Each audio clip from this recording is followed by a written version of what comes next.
Hello বন্ধুরা, আমি জয়িতা রান্নাঘরে আপনাদের সবাইকে স্বাগত। আজ আমি বানাবো ঘরে থাকা সামান্য কিছু উপকরণ দিয়ে লাড্ডু। লাড্ডু ছোটরা খুব পছন্দ করে আর বড়রাও লাড্ডু পছন্দ করে। তো ঘরে থাকা সামান্য কিছু উপকরণ দিয়ে এই লাড্ডু আমি কিভাবে বানাই ভিডিওটা শেষ পর্যন্ত দেখার অনুরোধ রইল। চলুন তাহলে দেখে নেওয়া যাক। লাড্ডুর জন্য আমি 1.5 কাপ ছোলার ডাল নিয়েছি। সকালে ভিজিয়েছি আর এখন সন্ধ্যাবেলা আমি লাড্ডুটা বানাবো। ছোলার ডাল ভিজিয়ে রেখেছি। ছোলার ডাল আমি পাটায় বেটে নিচ্ছি, তবে আপনারা চাইলে মিক্সিতে এটাকে ভালো করে বেটে নিতে পারেন। তবে খুব ভালো করে বাটা যাবে না, একটু যাতে দানা দানা থাকে সেইভাবে বেটে নিতে হবে। প্রথমবারেরটা আমি বেটে নিলাম, একটু ভাঙা ভাঙা মানে একটু দানা দানা থাকবে, মানে খসখস ভাব থাকবে, ওরকম করে আমি বেটে নিলাম। আর দেখুন আমি সবগুলো বেটে নিয়েছি ডাল। ঠিক এইভাবে একটু খসখস লাগছে, এইরকম করে বেটে নিতে হবে, মানে একেবারে মিহি করা যাবে না। এবারে অল্প ডাল বাটা নেব। এবার হাতের তালুতে এভাবে চ্যাপটা করে নেব আর সাদা তেলের মধ্যে এই ডাল বাটাগুলো আমি ভেজে নেব। একইভাবে অল্প একটু ডাল বাটা নেব আর হাতের তালুতে চ্যাপটা করে নেব। চ্যাপটা করে নিলে কী হবে বলুন তো, বড়াগুলো আমার বেশ মুচমুচে করে ভাজা হবে। আর এগুলো মুচমুচে করে না করলে লাড্ডু ভালো হবে না। এইভাবে মাঝারি আঁচে আমি ভেজে নিচ্ছি। একটু লালচে করে ভেজে নেব, পুড়িয়ে ফেলবেন না আবার। হালকা করে লালচে করে ভেজে নিয়ে আমি নামিয়ে নেব। তেল ঝরিয়ে নামিয়ে নিচ্ছি একটা গামলার মধ্যে। আশা করি শব্দ শুনে বুঝতে পারছেন যে এই বড়াগুলো কতটা শক্ত হয়েছে, মানে মুচমুচে হয়েছে। তো একইভাবে আমি পরের বারেরগুলো ভেজে নেব। পরের বারেরগুলো ভেজে নিলাম। পরের বারেরগুলো একটু লালচে করে ভাজা হয়েছে। এবারে প্রথমবারের বড়াগুলো আমি আবারও তেলে ভেজে নিচ্ছি। এতে করে বড়াগুলো 2 বার করে ভাজা হবে, আরও বেশি মুচমুচে হবে। প্রথমে একবার ভাজবো, পরে ওই বড়াগুলোকে আবারও একবার ভেজে নেব। এতে করে বড়া আরও বেশি ক্রিস্পি মুচমুচে হবে আর আমাদের লাড্ডুগুলো তত বেশি ভালো হবে।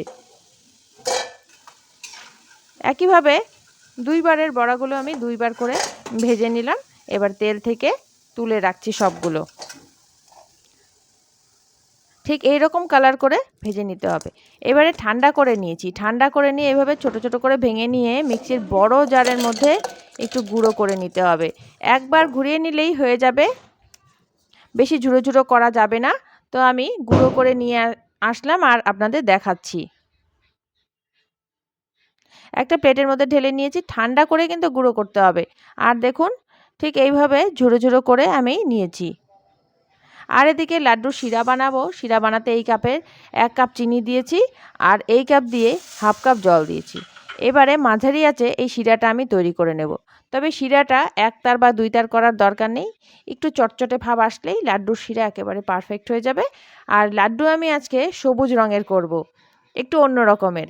সবুজ রং মানে সবুজ ফুড কালার এর মধ্যে দিয়ে দিলাম। এই ফুড কালারটা আমি কাপ কেকে ইউজ করি। এই ফুড কালারটা আমি দিয়ে দিলাম। আর এদিকে দেখুন শিরার মধ্যে চটচটে ভাব চলে এসছে।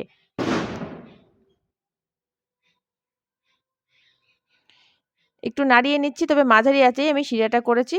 এবারে আমি কি করব বলুন তো, এবারে আমি লাড্ডুগুলো দিয়ে দেব। আর তার আগে আমি গ্যাস অফ করে দিয়েছি। গ্যাস অফ করে যে ডালের গুঁড়োটা মানে লাড্ডুর জন্য, এটা আমি দিয়ে দিচ্ছি শিরাতে। এবারে সব কিছু একসাথে মিশিয়ে দেব। শিরার সাথে ভালোভাবে মিশিয়ে দিতে হবে।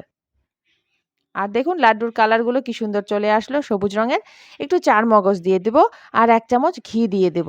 আবার একটু নাড়িয়ে নিচ্ছি। তবে আমি কিন্তু গ্যাসের ফ্লেম বন্ধ করে দিয়েছি। এইভাবে নাড়িয়ে নিচ্ছি। আর দেখুন সব কিছু মেশানো হয়ে গেছে। আর এইভাবে দেখতে হবে যে লাড্ডু হবে কি না। লাড্ডুর পাক হয়ে গেছে। ছোট একটু বানিয়ে দেখলাম, লাড্ডুর পাক হয়ে গেছে।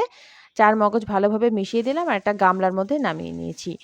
হাতে একটু ঘি মাখিয়ে অল্প করে এই লাড্ডুর মিশ্রণটা নিচ্ছি। এবারে এইভাবে হাতের তালুতে চেপে চেপে 2 হাতের সাহায্যে গোল গোল করে আমি লাড্ডুর শেপ দিয়ে নিচ্ছি।